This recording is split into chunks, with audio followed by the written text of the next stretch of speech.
महापुराण की कथा में स्वयं वेद व्यास जी ने लिखा, उमाखंड के अंदर जो जीव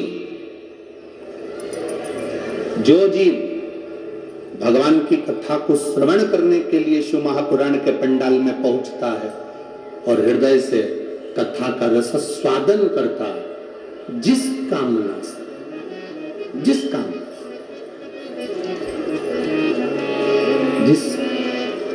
से वो बैठता है और दिल से कथा श्रवण करता करता भगवान से प्रार्थना करता है, वो कामना उसकी शिव पूर्ण करते ही हैं, देरी नहीं लगाते, निश्चित।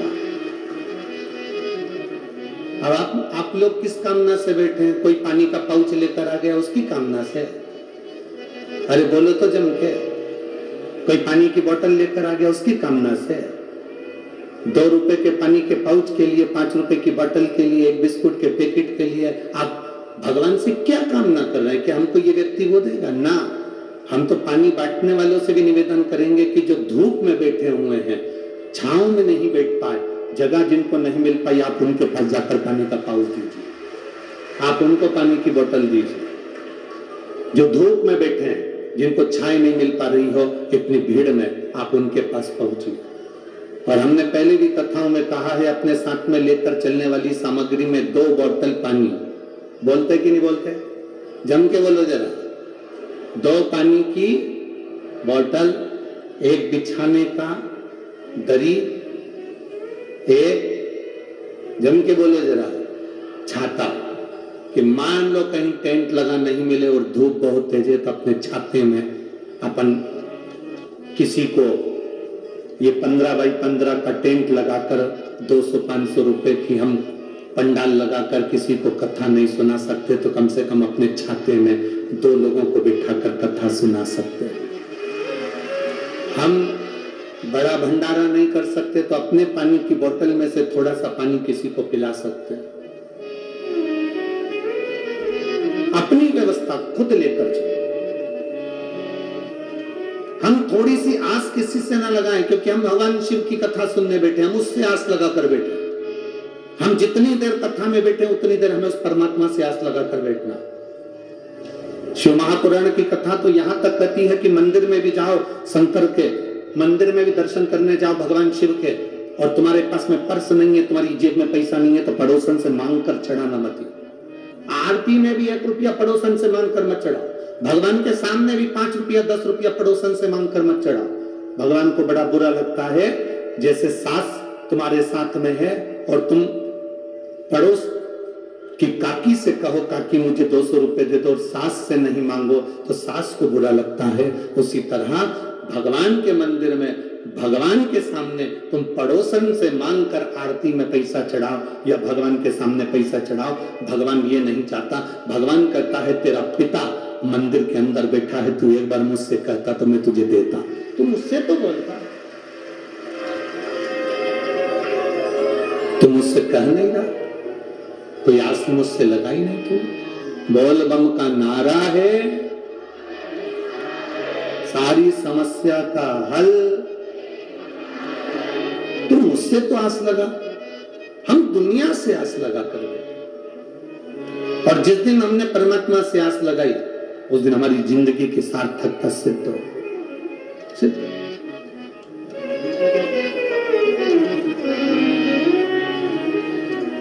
दिल से सुनो, थोड़ी फाइल मोटी होगी, कष्ट ज्यादा होंगे, तकलीफें होंगी, थोड़ा समय लग सकता है कष्ट को मिटाने में, पर अगर आपने 1 लोटा जल देवाधिदेव महादेव को चढ़ाना प्रारंभ करा है तो वो जल खाली नहीं जा सकता, वो जल खाली नहीं जाए।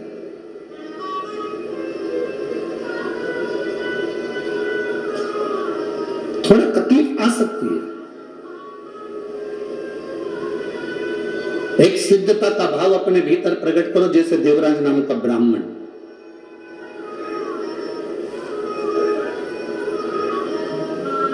चोर है, धन नहीं है, पैसा नहीं है, चोरी का धन लेकर आया है और वो धन लेकर शिव जी के मंदिर में पहुंच जाता।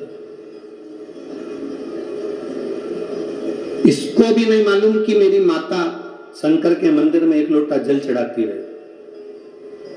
आप में से कई माताएं ऐसी बैठी हैं, आप में से कई भाई ऐसे बैठे हैं कि घर के लोगों को भी मालूम नहीं पड़ने देती कि किसको साड़ी दिला देती है, कौन बहन बेटी को पांव की पायल दिला देती है, किसको पानी पिला देती है, किसको भोजन करा देती है, भूखे को अन्न का दान दे देती है, पर किसी को मालूम नहीं पड़ने देती। आप में से कई माताएं ऐसी बैठी, आप में से कई भाई लोग ऐसे बैठे हैं कि किसी को नहीं मालूम पड़ने देते कि कब कौन सा पुण्य कर कर चले जाते।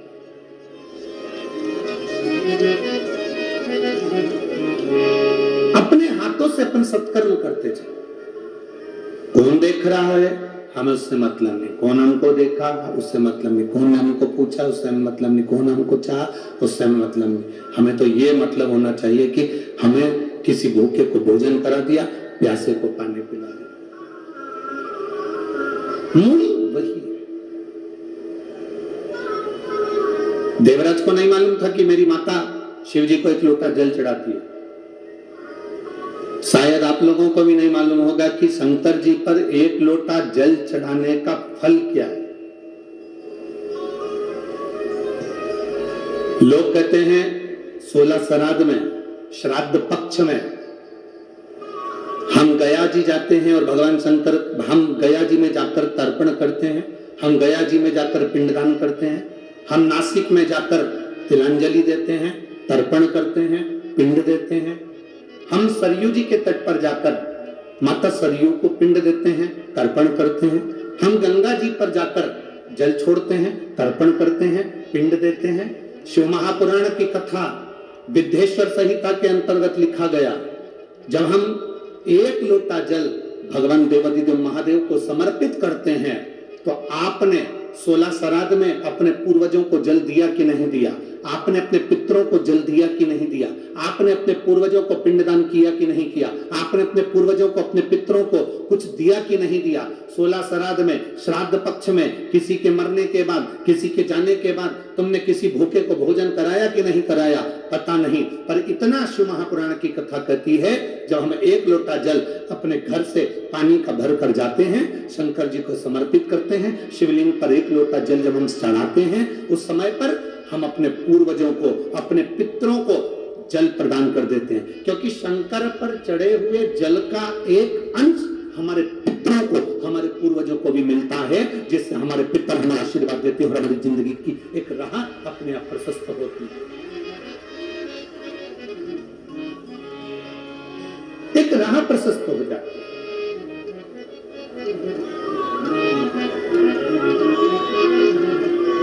हम वो जल जो शिव जी को समर्पित कर रहे हैं, भगवान शंकर को, भगवान देवादिदेव महादेव को समर्पित कर रहे हैं, वो जल खाली नहीं जाता। आपका दिया गया एक लोटा जल आपके पूर्वजों के हिस्से में भी जाता है। शिव जी पे चढ़ाए गए एक लोटे जल में से एक अंश आपके पितरों को भी प्राप्त होगा। अच्छा चलो एक बात आपसे पूछें, 40 गांव वाले सब उत्तर देना जरा अच्छे से, हो बड़ा ध्यान से उत्तर देना।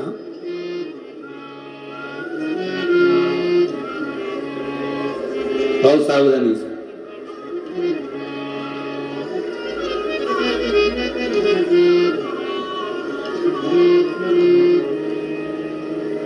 ये कार्यकर्ताओं से निवेदन है, आप लोग जो चल रहे फिर रहे हैं बार बार, आप लोग अपनी जगह पर बैठ जाओ, और जिनको पानी देना है उनसे निवेदन है कि आप बाहर जो धूप में बैठे हैं, गर्मी में बैठे हैं, आप उनको पानी दीजिए। और जितने कार्यकर्ता खड़े हैं वो सब बैठ जाए, कोई भी कार्यकर्ता खड़े नहीं रहेगा। यहाँ जितने भक्त कथा सुनने आए हैं ये सब शंकर के भक्त हैं, ये अपने आप व्यवस्था जमा लेते हैं। बार बार जाने आने का काम खत्म करिए और आप लोग बैठ कर कथा का आनंद लीजिए। यदि किसी का स्वास्थ्य खराब होता है तो उसके लिए वहां पर कार्यकर्ता खड़े होंगे, वो स्वयं व्यवस्था कर लेंगे। आप लोग अपनी जगह पर बैठकर कथा का लाभ लीजिए। 40 गांव में ये बार बार कथा नहीं मिलने वाली है, आज पहला दिन चले जाएगा, 4 दिन की कथा में आखिरी दिन सुबह का टाइम हो जाएगा, चले जाएंगे। महाराज जी 3-4 दिन की कथा आप लोगों को प्राप्त होगी।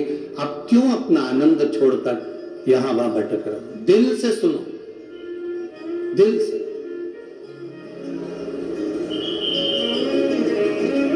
और हम आपसे भी कहते हैं, आपको कार्यकर्ता की जरूरत है कि महादेव की जरूरत है? जम के तो बोलो जरा, बस तो फिर बड़े प्रेम से आनंद से बैठकर कथा सुनो। एक प्रश्न आपके भीतर, शिव महापुराण की कथा कहती है, विदेश्वर संहिता कहती है कि 1 लोटा जल जब हम महादेव को चढ़ाते हैं, शिव जी को समर्पित करते हैं, तो उसमें से 1 अंश पितरों के पास चले गया, 1 अंश पूर्वजों के पास चले गया, 1 अंश वास्तु शास्त्र के वास्तु के देवता के पास चले गया, 1 अंश नारायण के पास चले गया, 1 अंश ब्रह्मा जी के पास चले गया, 1 अंश इंद्र के पास चले गया। विदेश्वर संहिता कहती है कि शंकर जी पर समर्पित जल के 33 कोटि देवी देवताओं के हिस्से हो जाते हैं केवल 1 लोटे जल में से, 1 लोटा जल में से 33 कोटि देवताओं के हिस्से हो जाते हैं 1 लोटा जल में से। अब आपसे प्रश्न यह है, जब से शिव महापुराण की कथा टीवी पर चालू हुई, जब से शिव महापुराण की कथा भारत के लोगों ने, विश्व के लोगों ने सुनना प्रारंभ करा, जब से शिव महापुराण की कथा लोग श्रवण करना प्रारंभ करे, सुनना प्रारंभ करे, तब से आज तक, और उसके पहले का समय निकाल कर देखना, पहले जब आप किसी को पत्रिका दिखाते थे, हाथ दिखाते थे, तो लोग कहते थे कि पितृदोष है। बोलो, बोलते थे कि नहीं बोलते थे? लोग कहते थे वास्तु दोष है, लोग कहते थे काल सर्प दोष है, इसका पूजन कराओ, पितृदोष का पूजन कराओ, काल सर्प दोष का पूजन कराओ, वास्तु दोष को सही कराओ।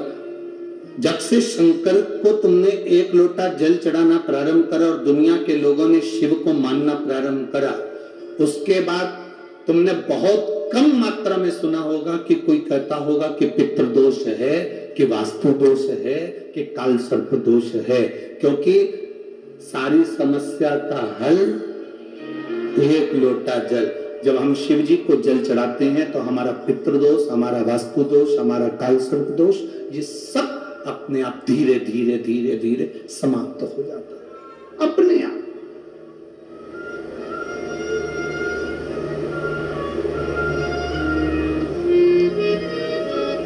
धीरे धीरे समाप्त, आपको भटकना नहीं पड़ता। और तेरी कृपा वो कृपा करता। आप 1 लोटा जल जरूर चढ़ा रहे हो, पर वो 1 लोटा जल का थोड़ा थोड़ा अंश सब जगह आ जा रहा है और उसका फल हमें मिल रहा है प्रभु कृपा से। क्या देती है शिव पुराण? उस बहन ने लिखा, ये भरोसा, ये विश्वास। गुरुजी, मेरे लड़के की रिपोर्ट अच्छी आई, कैंसर उसका कम हुआ, मैंने उसकी रिपोर्ट भी लगाई है, साथ में डॉक्टर की रिपोर्टें भी लगाई गई, उसकी रिपोर्ट भी लगाई साथ। एक भरोसा, एक दृढ़ता, एक विश्वास।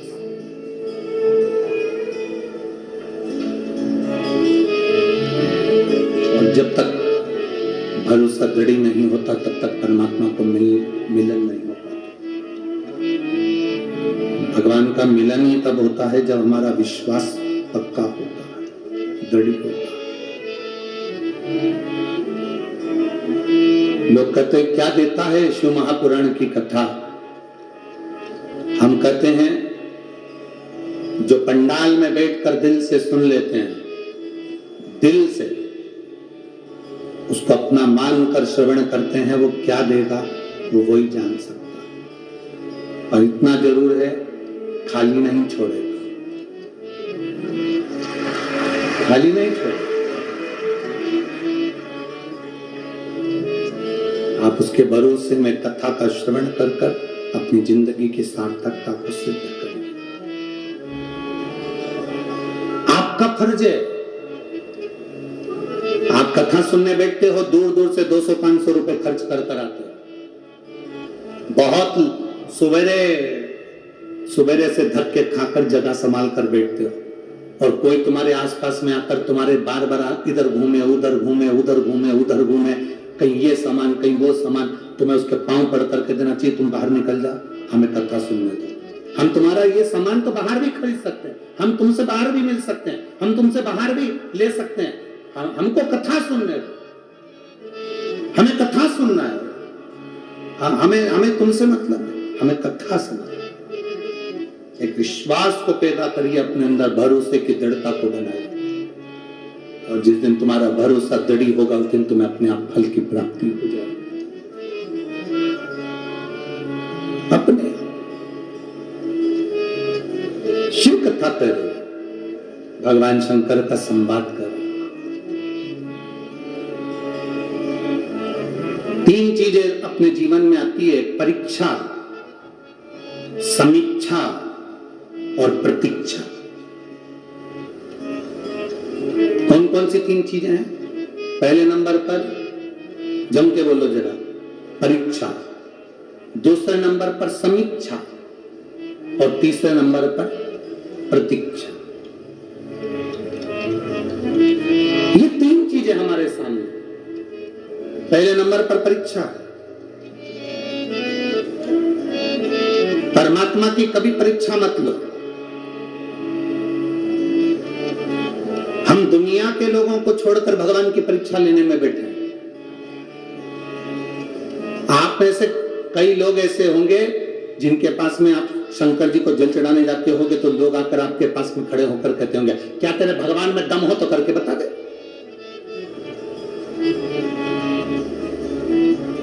तेरे भगवान में अगर कुछ है तो कर कर बता। कई लोग ऐसे होंगे जो भगवान पर उंगली उठाएंगे। आप हाथ जोड़कर कह देना, ना तो मुझे भगवान की परीक्षा लेना है, ना मुझे परीक्षा से मतलब है। मैं क्यों कहूं कि मेरे भगवान में दम है तो ये करके ना ना ना, ये व्यर्थ की बात दुनिया के लोग करते हैं, मैं नहीं करती। मैं तो 1 लोटा जल महादेव को चढ़ाती हूं, और इस भाव से चढ़ाती हूं कि मेरा महादेव मुझसे कदम से कदम मिलाकर चल रहा है, मुझे कुछ नहीं चाहिए।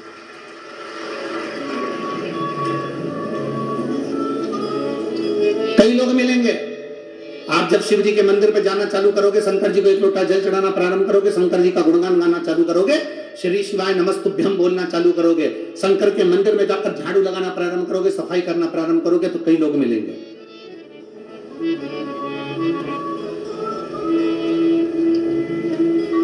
आप मंदिर को जब क्लीन कर रहे हैं, साफ कर रहे हैं, मैं माननीय प्रधानमंत्री जी श्री नरेंद्र मोदी जी को धन्यवाद देना चाहूंगा कि राम अवध में विराजमान हो रहे हैं, उसके पहले उन्होंने एक नियम पूरे भारत में लागू किया कि राम जी अवध में बैठे, उससे पहले हमको एक आंदोलन चलाना है, पूरे मंदिरों को साफ करना है। शिव महापुराण की कथा आपने श्रवण कर ये जो नियम आपने शिव महापुराण की कथा श्रवण कर ये नियम जो लिया, और पूरे भारत के मंदिरों को, नदियों को, तालाब को, बावड़ी को, सरोवर को क्लीन करने का जो विचार करा, यही समिति का नियम है, यही शिव महापुराण कहती है। ये निर्माल्य विसर्जन के रथ क्यों चला रहे हैं? सब दूर कचरे के रथ चलते हैं, परंतु विठले सेवा समिति आपसे बार बार कहती है, कुबेरेश्वर धाम से बार बार कहा जाता है, शिव महापुराण में बार बार कहा जाता है, निर्माल्य विसर्जन के रथ भगवान के मंदिर के निर्माल्य को इकट्ठे करके उसकी खाद बनाओ, पेड़ पौधे में डालो, नदियों को स्वच्छ रखो, सरोवर स्वच्छ रखो, तालाब स्वच्छ रखो, मंदिर स्वच्छ रखो। साधुता है इस चीज की। परीक्षा नहीं लेना हमें भगवान की। कोई तुमसे कहते तेरा भगवान ये कर सकता है, हमें परीक्षा नहीं लेना। हम हमारे भगवान को हम क्यों परीक्षा में लाते, हमें नहीं लेना। दूसरे नंबर पर है समीक्षा। हमें अपने भगवान की तुलना किसी से नहीं करनी। हमें अपने भगवान की तुलना किसी से नहीं करनी। आप अपने लड़के से, आप अपनी बेटी से, आप अपने मुलगा से, आप अपनी मुलगी से, आप अपने बेटे से, आप अपनी बेटी से दूसरे की तुलना मत करो। उसके लड़के को देख ले उसने ऐसा कर दिया, उसके बेटी को देख ले उसने ऐसा कर दिया। नहीं, हमें अपने बेटा बेटी को ऐसा बनाना है कि दुनिया हमारे बेटा बेटी से प्रेरणा लेके उसके बेटा बेटी को देखो उसने ऐसा कर दिया। हमारे बच्चों से प्रेरणा दूसरे ले।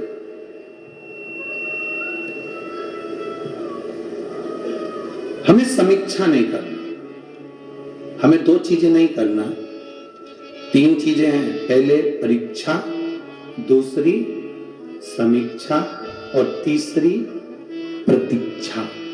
हमें तीन चीजों में से दो चीजें छोड़ देना है। भगवान की पहली, भगवान की परीक्षा नहीं लेना। दूसरे नंबर पर हमें भगवान की किसी से होड़ नहीं करना, समीक्षा नहीं करना। हमें करना क्या है? तो तीन चीजों में सबसे आखिरी की जो चीज है क्या, जम के बोलो जरा, प्रतीक्षा। हमें इंतजार करना है। मैंने मेरे बाबा को पुकारा है, मेरा बाबा मेरे दुख हरने आएगा। जैसे शबरी राम जी का इंतजार करती रही, प्रतीक्षा करती रही, तो राम आए। शबरी राम जी का इंतजार करती रही तो राम आए। काशी में बैठकर नंदी इंतजार करता रहा तो काशी में विश्वनाथ का मंदिर में शिवलिंग प्रकट होना ही पड़ा। प्रतीक्षा, एक प्रतीक्षा। कौशल्या जी प्रतीक्षा करी, राम आए। भारतवासियों ने प्रतीक्षा करी, 500 साल लग गए, भले लग गए, पर राम अवध में आए। ये प्रतीक्षा है। हमें प्रतीक्षा करो, आएगा। ऐसा कोई दुख नहीं संसार में जो खत्म नहीं हो सकता, ऐसा कोई रोग नहीं जिसकी औषधि नहीं, ऐसा कोई दुख नहीं जो मिट नहीं सकता। मिटेगा, बस थोड़ा इंतजार, थोड़ा प्रतीक्षा करना पड़ेगा। आप जितनी प्रतीक्षा करोगे ना, उसमें आपको फल की प्राप्ति होगी, मिलेगा।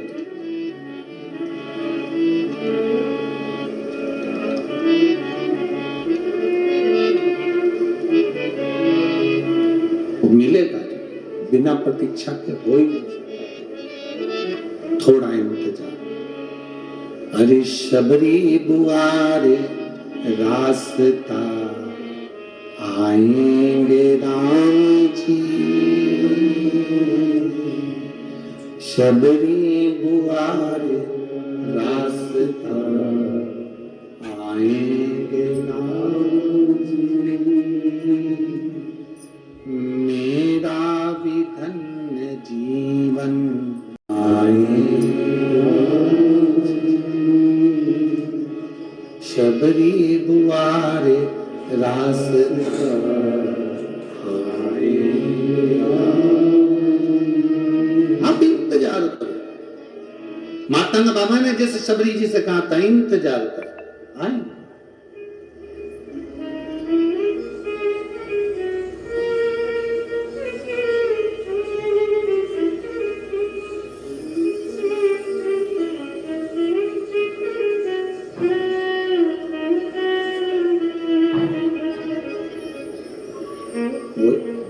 इंतजार करोगे, मिलेगा। ऐसा क्या है जो नहीं मिल सकता? क्या है जो ना मिले? मिलेगा। थोड़ी प्रतीक्षा करना पड़ेगा। कोई कहे तुमसे शिव जी के मंदिर जाना से क्या होगा, शंकर जी को जल चढ़ाने से क्या होगा, थोड़ा इंतजार करना है। 1 महीना, 2 महीना, 3 महीना नहीं, थोड़ा। अगर फाइल मोटी है, तकलीफ ज्यादा है, कष्ट ज्यादा है, थोड़ा इंतजार करो, चढ़ाते रहो, शिव जी के दरवाजे जाते रहो।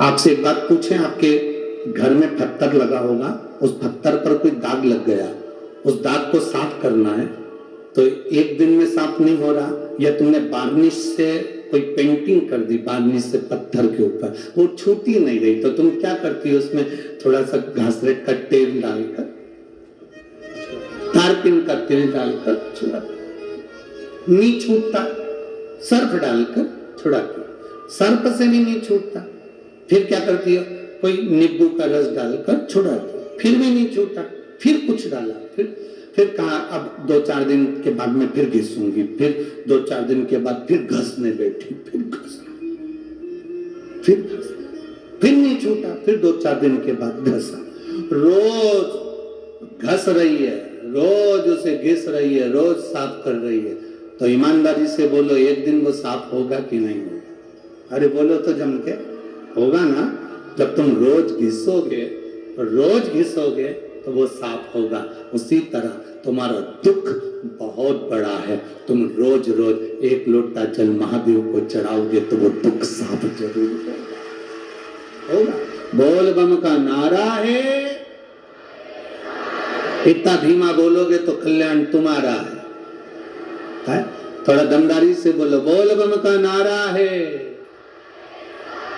सारी समस्या का हल, आपका दुख कटेगा। थोड़ा समय, थोड़ा समय। गाड़ी चलाना आती है आप लोगों को? किस किस को आती है? जरा हाथ उठाओ। जिस को आती है हाथ उठाओ जरा। आती है सबको? हाँ ठीक है। अच्छा ड्राइवर कौन सा है?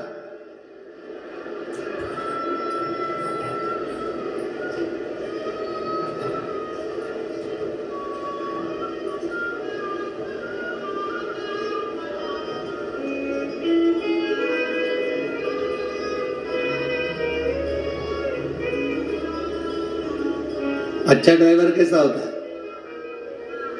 सीधा रोड, खाली सड़क और ड्राइविंग करे तो अच्छा ड्राइवर बन सकता है? अरे बोलो तो। हमको तो नहीं आती इतनी, पर फिर भी खाली सड़क, खाली रोड, सीधा रोड और गाड़ी चलाने वाला चला रहा है तो वो अच्छा ड्राइवर बन सकता है? नहीं। अच्छा ड्राइवर कौन बनेगा कि सड़क भरी हो, टर्न भी बहुत सारे हो, मोड़ भी हो, स्पीड ब्रेकर भी हो, खड्डे भी हो और रोड पर पब्लिक भी हो, और फिर गाड़ी चला, चारों तरफ से फंसा हुआ है और गाड़ी slow slow slow slow slow slow आराम से टर्न में इधर उधर बचाते हुए, खाली रोड पर, खाली सड़क पर, सीधी रोड पर तो कोई भी गाड़ी चला सकता है। सही ड्राइवर वो है जो भीड़ में से, टर्न पर, मोड़ पर, तकलीफों में से, जो भीड़ में से अपनी गाड़ी को निकाल कर ले जाए, वो सही ड्राइवर है। उसी तरह जिंदगी में और ड्राइविंग में, ये दोनों में एक जैसा काम है। सीधी सीधी रोड पर जिंदगी चले वो एक अलग बात है, पर सबसे आगे कौन पहुंचता है? अच्छा ड्राइवर कौन बनता है? जो जिंदगी में कितनी भी तकलीफ आए और उस तकलीफ को झेलता हुआ आगे बढ़ता चले जाए, वो सबसे जोरदार ड्राइवर बन सकता है, वो सबसे श्रेष्ठ बन सकता है। चले जाओ। अरे सर, खाली रास्ते में तो कोई भी, ये अब ये पंडाल देखो, पंडाल के बीच में ये खाली रास्ता है, बीच में ये खाली रास्ता है, इसमें से तो कोई भी चल ले। अब तुम ये इतनी पब्लिक बैठी इसके बीच में चल के बता, 2-4 तो 9 चीजें बैठ चल के बता, चल लेते हैं।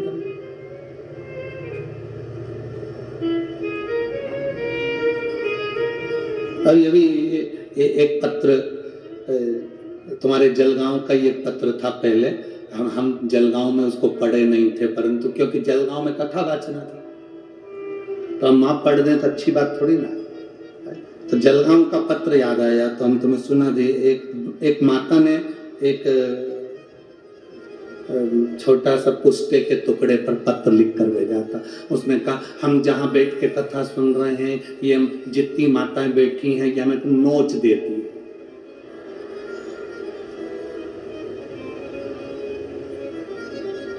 नोच देती। अब उसमें उसका मोबाइल नंबर भी लिखा था। तो हमने वो आशीष से कहा कि इसके नीचे पत्र रखें, उसमें एक पत्र छोटा सा पुस्ते का है, उसको निकाल के लाना। उसमें वो माता ने लिखा है, हम कथा सुनने बैठते हमारी पड़ोसन हमको नोच देती। तो हम जरा पूछे तो सही कि वो कहाँ बैठी है। तो इन्होंने पत्र पढ़ा, उसको मोबाइल करा, तुम कहाँ बैठी हो पंडाल में? तो उन्होंने कहा यहाँ बैठी। फिर कार्यकर्ताओं को साथ में, जलगांव के 2-3 कार्यकर्ताओं के साथ, समिति के, बिटलेश्वर समिति के भी कार्यकर्ता गए। फिर उनसे पूछा आपका पत्र है? हाँ। आपने लिखा है पड़ोसन हमको नोच देती है। तो क्यों नोचती है? तो वो कहने लगी मैं तो चुपचाप बैठी रहती हूँ, कथा सुनती हूँ, इसके बाद भी ये सब नोच देती है। अब ये तो इतना सा बोली और जितनी उसके पास बैठी थी 50-60 सब खड़ी हो गई। ओ बाबा हमारी सुनो।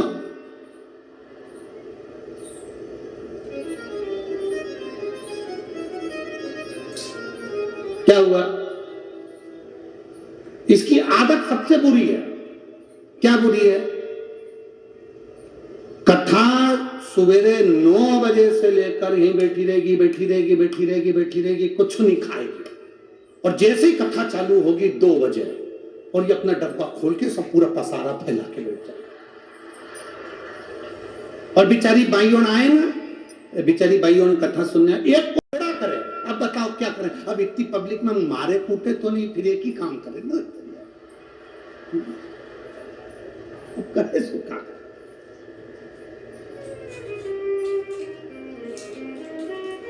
ए मेरी 40 गांव की जीजियो,